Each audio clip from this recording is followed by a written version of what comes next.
Welcome to Strawberry Ink. Today we cover two separate tragedies: the untimely death of Sophia Hutchins and the violent actions of Larry Bollin. Both stories reveal the fragility of life and the consequences of choices, whether accidental or intentional. On July 2nd, 2025, Sophia Hutchins died in a tragic ATV accident in Malibu, California, near the home of her partner, Caitlyn Jenner. Reports indicate that Sophia was riding a 2014 Polaris ATV on Decker Canyon Road when she rear-ended a 2016 Mazda 6 carrying passengers. The impact sent her off the ATV and onto the road, plummeting approximately 350 feet into the ravine. She first hit the road a bit, but then continued falling down. She was pronounced dead at the scene, while the occupants of the Mazda remained uninjured. Her body was later transported to the Los Angeles County Medical Examiner's office. Social media quickly reacted, particularly criticizing Caitlyn Jenner for her political views and perceived stances on transgender issues.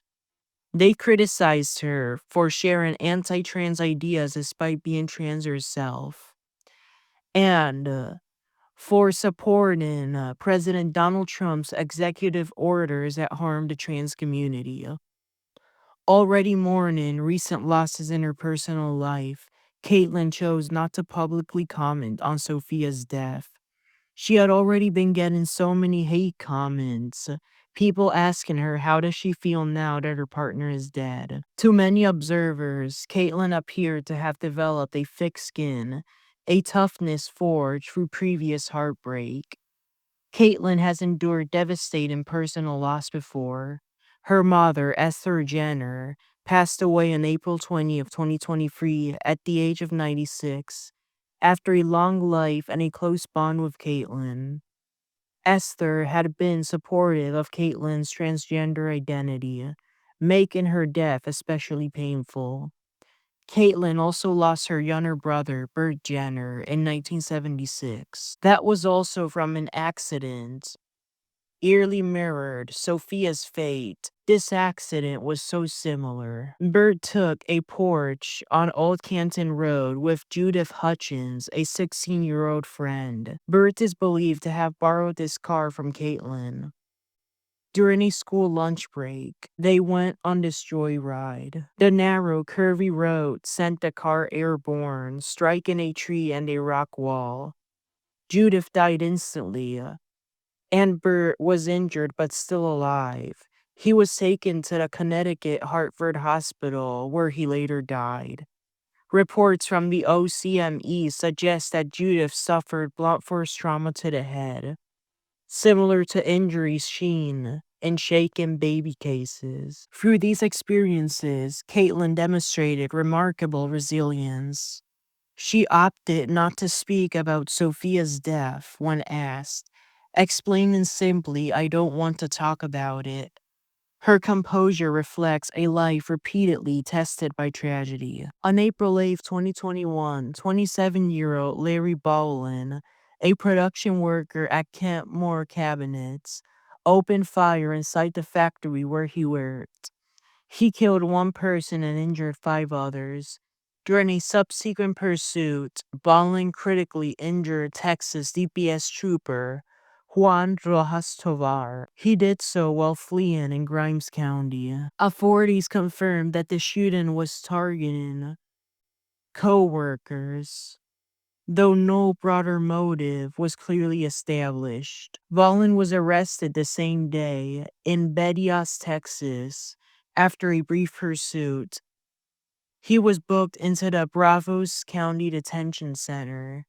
He was uncooperative upon arrest and had 2 court-appointed attorneys, Craig Greaves in Brazos County and Billy Carter in Grimes County. Prosecutors handling the cases were Jarvis Parsons and Jennifer Hebert in Brazos. Then in Grimes, Andrea Bender, Bollin's attorneys claimed that he was harassed at work. The cases were presented to grand juries, resulting in indictments for both counties.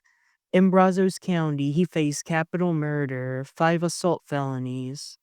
In Grimes County, attempted capital murder. Despite the severity of the crimes, the death penalty was not sought. Judges overseeing the cases were Kyle Hawthorne in Brazos County and David Moorman in Grimes County. Bollin was denied bond and remained in custody. In July 2025, Bollin's Brazos County trial commenced, focusing on the murder charge.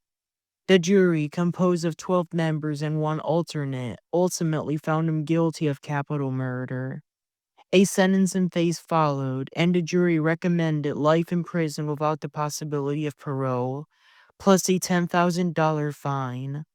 Subsequently, Bollin reached a plea deal for the 5 assault charges, reducing them to attempted capital murder, which Judge Hawthorne also sentenced. That sentence was life without the possibility of parole to be run concurrently. In Grimes County, Bollin pleaded guilty to the attempted capital murder of Trooper Talar. Judge Moorman delivered a third concurrent life sentence without parole. Bollin's appeals remain pending, as courts have refused to overturn the convictions nor allow the withdrawal of pleas, nor redo the trials. Though future resentencing or commutation is possible, he is currently serving his sentence at the Byard State Prison in Huntsville, Texas. Today's episode juxtaposes two different tragedies, one accidental, one intentional, both in the same country.